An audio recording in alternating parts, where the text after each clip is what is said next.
Rette delle case di riposo per persone affette da morbo di Alzheimer o altre gravi patologie in contesti di non autosufficienza. A chi spetta il pagamento? La questione è esplosa dopo diverse sentenze, ora anche della Cassazione, a favore delle famiglie che chiedevano rimborso della quota di compartecipazione versata. Sentenze che però non sono univoche e che hanno aperto un vero e proprio vaso di Pandora dagli effetti potenzialmente dirompenti per le RSA.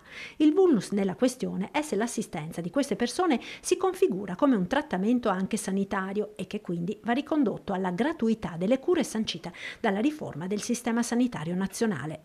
Il senatore Andrea Martella, segretario del PD Veneto, ha presentato un'interrogazione al ministro Schillaci. C'è bisogno di fare chiarezza su questo punto ed è per questo che ho presentato un'interrogazione al Ministro della Salute per avere delle certezze anche di carattere normativo, per sapere chi deve farsi carico dei costi e se lo Stato o la Regione intendono intervenire anche dal punto di vista finanziario per fare in modo che i costi non debbano essere sostenuti una volta dalle famiglie, un'altra volta dalle RSA senza che ci sia nessun tipo di chiarezza. Una questione che sta diventando sempre più urgente e con l'invecchiamento della popolazione e l'aumento delle malattie neurodegenerative interessa un numero crescente di famiglie. È una questione molto importante perché anche la nostra società, quella veneta, ha sempre più a che fare con la non autosufficienza, con l'invecchiamento della popolazione e quindi con la necessità di rendere solide e capaci di dare delle risposte anche a queste